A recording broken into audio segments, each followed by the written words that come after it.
Okay. Let me just apologize for not announcing the sponsors on a daily basis. Earlier this week, David Vodianoy had sponsored the shir in honor of a yahrzeit. And yesterday, Shmuel Figder sponsored the shir in honor of a yahrzeit. Shmuel, just remind us who the yahrzeit was for. It was for my mother, Chaya Sarah Rachama Bat Yechiel Chaim. Thank you. Her neshama should have an aliyah. And for David, I'll get the name in just a second. I think his sponsorship was on a day that we didn't have shir. It was on Monday, so I moved over this. I sponsored the Mor Nevuchim shir, and then did Tuesday the Choshen Mishpat shir. I demarcated it in the email. All right. Anyway, is David on? If David comes on, let me know, and we'll ask him to give us the name. Okay, so let us continue. We were learning yesterday that there's a mitzvah of prika, of unloading the animal, even if the animal is ownerless or it is owned by a non-Jew. And the Imrei Yaakov, the Rav Shulchan Aruch was talking about an example of this in his age, where you have a horse drawing a carriage. If they get to a treacherous terrain or to a deep incline where the animal has to work hard and it's not able to pull the load, even if you anticipate that the animal is going to have to suffer, either by being whipped mercilessly by the owner, or it's going to have to strain itself and injure itself as a result of having to pull this very heavy load, you have a mitzvah of prika because of tsar balei chaim. Okay, and remember that the difference between the mitzvah of prika and the mitzvah of tsar balei chaim is that to help someone's animal avoid pain, you're allowed to take compensation for that. But to do the mitzvah of prika for a fellow Jew, you're not allowed to take compensation. And as far as a Gentile is concerned, since there's no mitzvah of prika and there's only a mitzvah of tsar balei chaim, so then you're allowed to take compensation even when you help the guy, let's say, to do prika, to unload the animal and to help the animal get up the hill. So if we take a look at the Imrei Yaakov in Lamed Daled, V'sus hamoshech ba'agala, if you have a horse that's drawing a carriage, he says, Sus shenishka betit v'refesh, v'i efsher lahotzio im lo sheyikshor oto b'chevel lishevarim. Let's say you have a horse that is drawing a carriage, or the horse itself may not even be drawing a carriage, but is stuck in the mud. And the only way to pull it out, you see, in today's world, what happens if a car gets stuck in a snowbank? So you can get another car and hitch it to the other car or the truck, and the other truck pulls it out, right? So today we don't think twice about these kinds of issues. But in the pre-automobile world, how did they pull a horse that was stuck in the mud? They would tie a rope to a strong bull, and they would have the bull pull on the horse to help pull it out. So v'nimtza d'yeshbo kilayim. There's only one problem. You're not allowed to plow with two different species of animal. You're not allowed to plow with, the Torah says, lo sacharosh b'shor uvachamor yachdav. You're not allowed to plow with a donkey and an ox hitched to the same plow. So is this akin to that? Is this similar to that? So mikol makom shari lomer lenachri lasos came. So even though a Jew is not allowed to strap an ox and a horse together, that's like mixing wool and linen. You're not allowed to strap two animals together of two different species, but you are allowed to tell a Gentile here, tie the rope around your horse and we'll tie the other end around an ox, the Gentile can do that. He doesn't have the commandment of kilayim. Da'af de kaimelan damir lenachri aser af bishar isurim. He says, and while it's true that you're not allowed to directly instruct the Gentile to do a prohibited act, in other words, if it's for my sake, I'm not allowed to instruct the Gentile to help me do an isser, something that is prohibited. A classic example of this is a Jew is not allowed to spay or neuter a pet.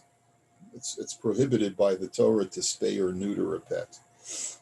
Certainly, neutering a male animal is prohibited by the Torah, and it's a machlokes whether spaying a female animal is whether it's biblically prohibited or whether it's only rabbinically prohibited, but everyone holds that it's usher.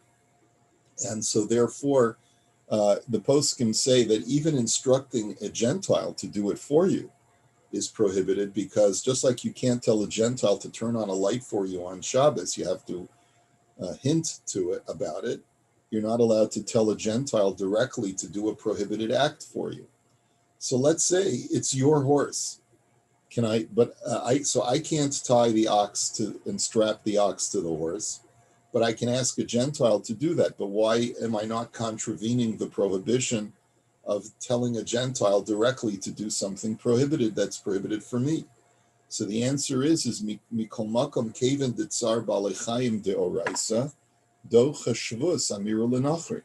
He says it's okay in this case because since the animal is suffering, and it's a mitzvah deoraisa to override, to alleviate the animal's suffering, that mitzvah deoraisa trumps the prohibition of telling a Gentile to do something for forbidden. And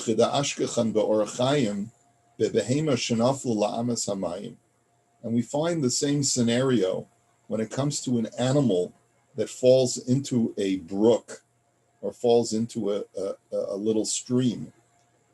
Now, so what is he referring to over here? This is in Hilchos Shabbos. If you take a look, here, I'll just show you my screen for just a moment. Let's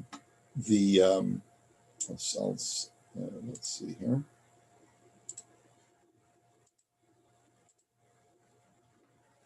Can everyone see the new screen? Behema, everyone see the new screen, I hope? Yes. David Vodianoy, if you could, I apologize for not announcing your sponsorship earlier in the week. You had Yard Site this week. Could you please tell us the name again? It seems like David is on. Yeah, there you go. Okay, I've unmuted. Thank you for mentioning. So, first of all, for my mother, Hannah Fega Bat David, and then my grandfather, at his yurtzeit a few weeks earlier, is David Ben Shmuel. Their neshamas should have an aliyah. Thank you. Amen. Thank you for mentioning. Okay. So the Shulchan Aruch writes in the laws of Shabbos, there's a whole set of laws about how to deal with animals on Shabbos, and that's Siman Shin Hey. And this is a very real issue when you're a farmer and you deal with animals on a daily basis, and you need to milk the cows, and you need to collect the eggs from the chickens, and you need to feed the animals. The animals are muktzah, and there's a lot of different issues that come up in Hilchos Shabbos about dealing with animals. We'll deal with pets another time. That's a whole different issue. I actually got a tshuva just yesterday from Rav Rimon, who's a contemporary posek in Eretz Yisrael, who deals with the issue of tsar balei chayim and how to alleviate an animal's tsar balei chayim on Shabbos when there may be some rabbinic prohibitions involved. So maybe we'll do that tshuva next time. But let's take a look at the Shulchan Aruch. It says, Behema shenafla la'amas hamayim. An animal falls into a brook. It falls into a body of water. Im hamayim amukim, if the water is deep, umipnei kach eino yochel lefarnasam b'makomam, and therefore the animal is suffering. It's not like you can just say, oh, let me leave the animal there until after Shabbos, it'll be fine, and I can pull it out after Shabbos. So he says, no, because the the animal is suffering, and like the Mishnah Berurah says, if the water is not deep and you can sustain the animal where it is until after Shabbos, we don't give you a heter to do what is prescribed in this halacha. But this halacha gives you a leniency to be mevatel kli mehechano, and what that means is that normally you're not allowed to muktzaiz an item. What do I mean by that? You can't take a completely perfectly good item that has human utility and remove it from its from its usability. So, for example, to take a pillow, from your bedroom, and to put it underneath the animal to give the animal some support so that it can step on it and pull its weight out, you're muktza'izing the pillow, because now the pillow will no longer be usable during that period.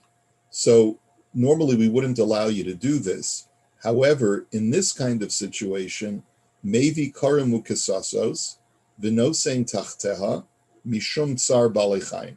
He says, but in our situation, we do allow you to bring it, and like the Mishnah Berurah says, v'hu hadin diachol lahaniach shar kelim tachteha kidei shetuchal la'alot, that you can put whatever utensils you need, drop them in the body of water so that the animal can step on them and work its way out of the water.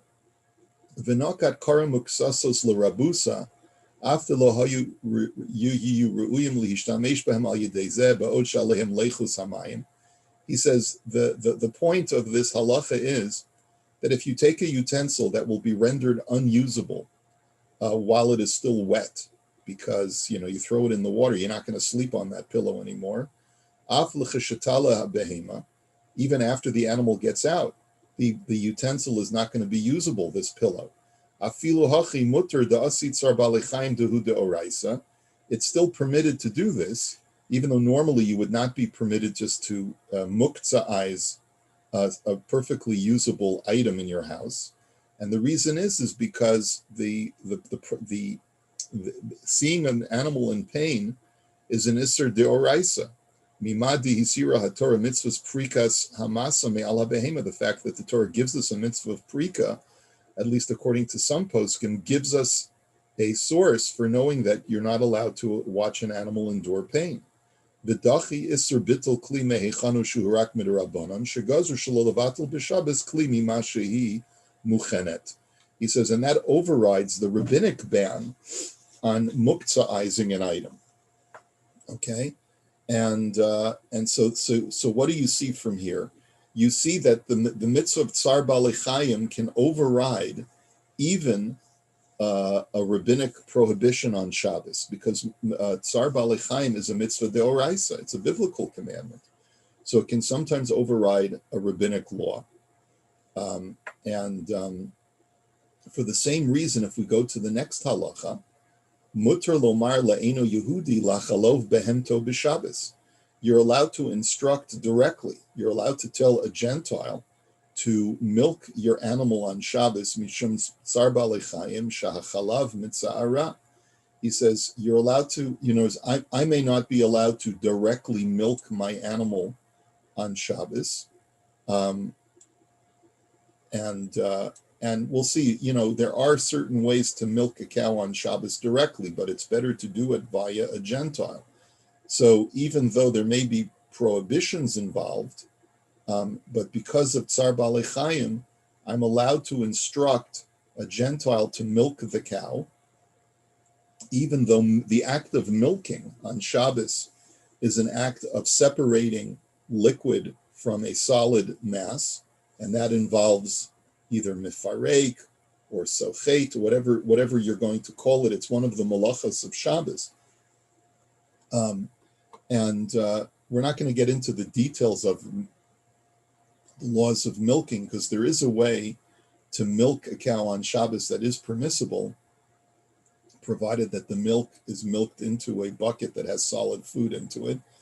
But the point is that you're allowed to preserve the milk. You just can't drink it on Shabbos itself. The yesh omrim. And there's different details around that. But the point is that you see that built into even Hilchos Shabbos is a concern about Tsar Balei Chaim. And so just getting back to the Imrei Yaakov, he says that what you see from here is that you can override an Isser D'Rabbanan, a rabbinic law, because of the mitzvah de'oraisa of Tsar Balei Chaim. He says, "Da'af dekaimal and damir l'nachri aser b'af b'shar isurim." So going back to the Imrei Yaakov, even though we've established that there's a prohibition of asking a Gentile directly to do something that is prohibited for you to do, mikol makam keven de'tzar balei chaim de'oraisa de'dochesh shvus amir l'nachri. It overrides the law of the rabbinical prohibition of instructing a Gentile to do something that's prohibited. And as we see in the Shulchan Aruch in Hilchos Shabbos, that if an animal falls into a body of water, that you can bring pillows and cushions or other utensils so that the animal can step on them and work its way out. That the mitzvah de'oraisa of Tsar Balei Chaim overrides the rabbinic law of not being allowed to muktzaiz a utensil. And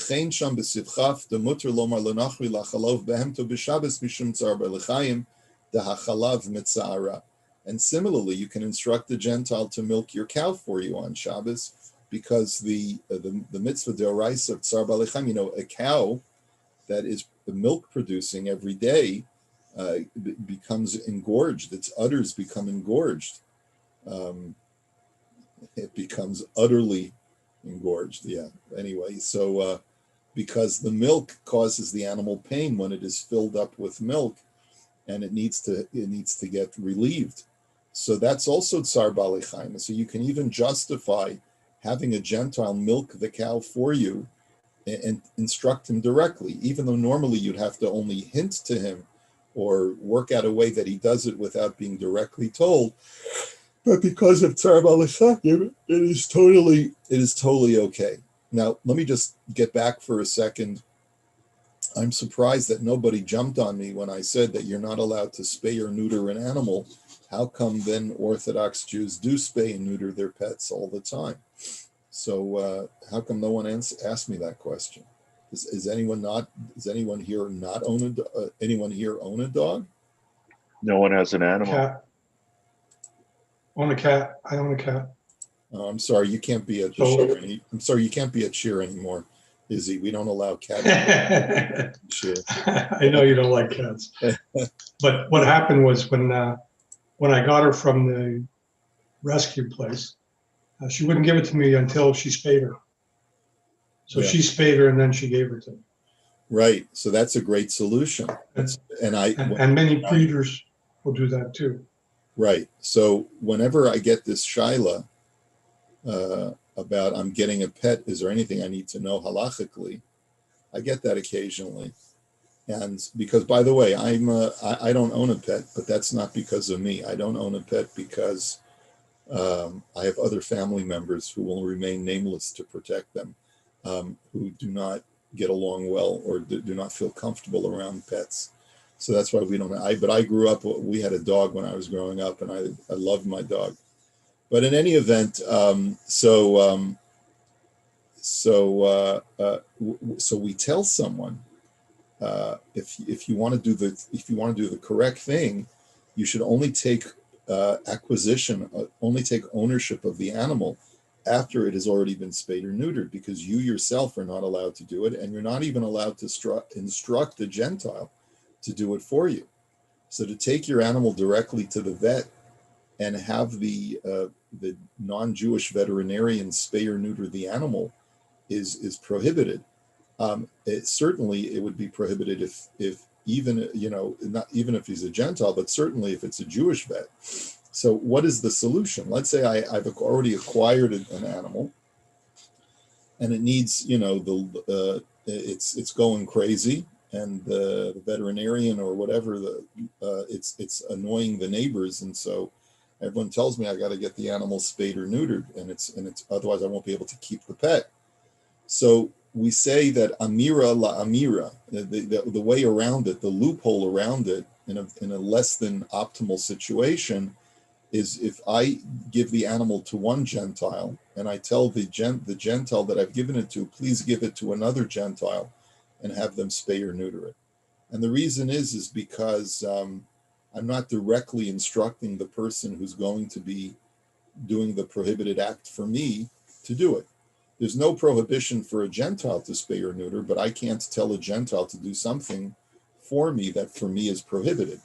So as long as I don't tell the Gentile directly, I tell one Gentile, I instruct one Gentile to instruct another Gentile to do the forbidden act.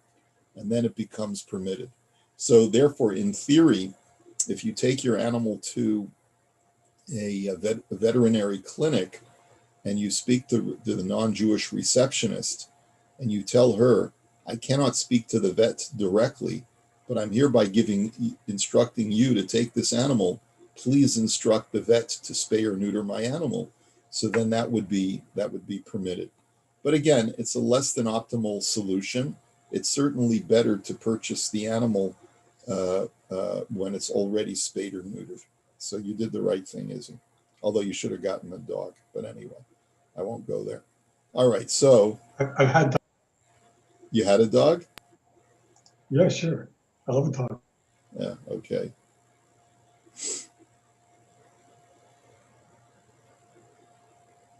Okay.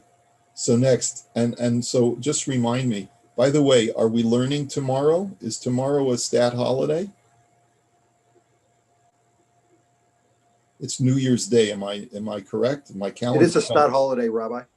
My calendar tells me it's January 1st tomorrow. So who's staying up and throwing a big New Year's bash tonight? I didn't think so. Do you want to learn tomorrow? What is the consensus? Or would you like to sleep in a little bit? I'm going to stay up all night waiting for the class. You want to see the ball drop and then come in for class. Okay. Anyone else? I've only gotten one thumb. So why don't you send us I'm good too. So why don't you send a WhatsApp to the WhatsApp group if you'd like to learn, and we'll just take a tally. We'll let you know later today if we're going to have another class tomorrow, and if not, we'll just commence on Monday. Okay. Is it a stat holiday on Monday? I don't think so. No. Okay. All right. There's no such thing as post New Year's Boxing Day or any. I'm still not used to Canadian holidays. That's why I'm asking. Okay. Ba'agala. Okay. In a wagon. So in Lamed Hey, he says, if you see a horse pulling a wagon, so then there's also a mitzvah if the animal is struggling, right? So rechev shenitka be'emtza haderech. If you see a wagon has become stuck, entrenched in the middle of the road, and the owner, the driver, needs help, you have to help him, even if it's not because of a load per se. There's no animal that's straining or under its load, but you still need to help a guy continue on his journey. But you're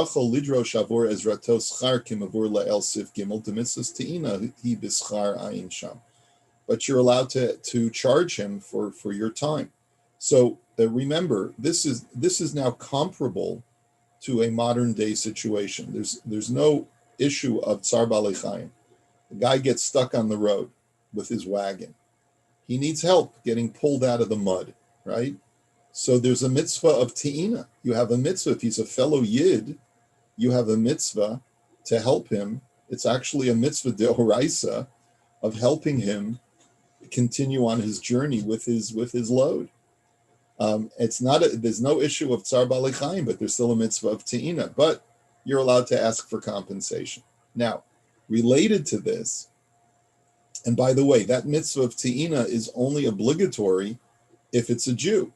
It's not obligatory if it's a Gentile, unless it'll create animosity for a Jew to pass by and not help the Gentile. And remember, I told you that story a few weeks ago about a guy whose car broke down on the road in Brooklyn, and he put on a yarmulke. So, and immediately a whole bunch of people came to help him, and they got a little closer to him. They realized his name was like, Jose Ferrar or whatever his name was. And they said to him, "Are you Jewish?" He said, "No, I'm Puerto Rican." "Well, why are you wearing a kippah?" He says, "Because I notice anytime someone wears one of these things, he gets a whole bunch of people to pull over to the side of the road to help him." And that's because we know that this is a mitzvah. You have a mitzvah to help someone who's stuck on the side of the road. Okay, now, what is the halacha if the guy already has the tow truck and already has someone helping him with the jack and things like that? So you're not obligated to create a traffic jam by pulling over to the side of the road when he's already got assistance. But if you see that a guy's broken down on the side of the road and he could use some help, or he maybe could use some help, then you have an obligation to stop. If you take a look at the, maybe we'll do that next time. Yake es hasus, he says, you're worried that the guy, in this case that we were dealing with, that we're worried that if the animal is struggling to pull the wagon, that the Gentile is going to mercilessly strike the horse, then you have a mitzvah of tsar balei chaim, alleviating tsar balei chaim. Kosav b'sefer chasidim, de behema shemesim aleha masu yoter misha'ar me'asher yichola laseit, ve'ena yichola laleches umake osa. The Sefer Chasidim, which is written in the 12th or 13th century, and it represents the mystical Ashkenazic tradition. So it's written by Rabbi Yehuda HaChassid, and he writes as follows, that if you place a load on an animal more than it's able to carry, and it sort of gets bogged down, and it's not able to carry it properly the way that you want it to, and as a result you start whipping or hitting the animal, asid litenes hadin, you're going to pay a very steep penalty in heaven. Shaharei tsar balei chaim de oraisa, because this is a mitzvah de oraisa. You're not allowed to subject an animal to suffering. Va'ayin sham le'inyan erev Shabbos v'yom tov sherot zelagia miba'od yom lebeso, and he has a whole discussion over there. When it's erev Shabbos, and you want to whip the animal so it'll go faster, so that you'll make it home before Shabbos. We'll take a look at that next time as well. Bezrat Hashem, we will come back to this. In this Biurim section, he quotes the Aruch HaShulchan, where if you see a horse drawing a carriage, and it gets the animal or the wagon gets stuck in the mud, you have to help the driver to unload his lifrok hamasa ulahotzia tahagala vehasus lemakom yivesha. You have an obligation. You have to help him empty out the entire wagon to lighten the wagon load, and then the horse will be able to pull the wagon out of the mud. V'zehu mitzvahs prika, and that's the mitzvah of prika, of unloading an animal. V'achar kach lahatino kiroi, and then you have an obligation to reload the wagon. And similarly, if the load falls off the wagon, you have to help him and reload it. And or he writes, let's say a wheel breaks, a spoke of the wheel breaks, or the wheel breaks down, or he says, or the axle breaks. He says, even though it's not the animal directly that's having trouble moving, you still have an obligation to help him in whatever way you can and to escort him to make sure that the wagon is traveling okay now. He says that's also part of the mitzvah of Prika and Te'ina. So the only point that the Imrei Yaakov makes in commenting on this is that in all of the above discussion, in all of this discussion of where the wagon itself breaks down, which would be comparable to a car in our society, there's no tsar b'alechaim involved. And since there's no tsar b'alechaim involved, you're allowed to take compensation for all of the things that you do, even if it comes to unloading the wagon. Because the reason why you're unloading the wagon is not to alleviate the animal's pain, but because the animal is not in pain, it just can't move. The issue is you need to unload the wagon so that the animal will be able to continue on its journey. So there, since there's no tsar b'alechaim involved, it's not, you can't call it a mitzvah of prika, but rather, what do you call it? You call it te'ina. You've got to help someone continue on their journey. And for that, you're allowed to tell the guy, you need to pay me for my time, right? You need to pay me for my time. If the Jew refuses, he says, I'm not paying you. You need to do this as a good Samaritan. You can say Samaritan Shemaritan. You didn't study Choshen Mishpat. The law is that I have a mitzvah to help you, but I'm entitled to be compensated for my time. And if this is going to take me, if we're going to be standing on the side of the road for a couple of hours fixing your axle, then I expect to be compensated because I'm taking off time from work. If you're not willing to pay me, have a nice day. And you have a right to say that. If you remember from what we studied before, that the mitzvah of Te'ina is only if, you have a right to be compensated. And you can justify walking away from it. I'm saying, please, I'm sorry, you're going to have to call AAA. I can't help you. If the guy is not willing to compensate you. If you have the ability to help him, but it's going to make you take off a couple of hours from work, you do have a right to tell him, I'm happy to help you, but please, I need the parnasa, you're going to have to pay me. Because otherwise, a guy could never be an auto mechanic, right? A person could say to him, you have a mitzvah to help me. I can't move my car. So come over to my house and fix my car. You could say, I'm happy to fix your car. This is what it's going to cost, right? Oh, but you have a mitzvah of te'ina. You have a mitzvah to help. Of course I have a mitzvah to help you, but you have a mitzvah to pay me for that help. All right, so we'll hold it here and just weigh in on the WhatsApp if you'd like to have a shiur tomorrow. And we'll see you either tomorrow or Mitzvah Shem on Monday. Take care, everybody.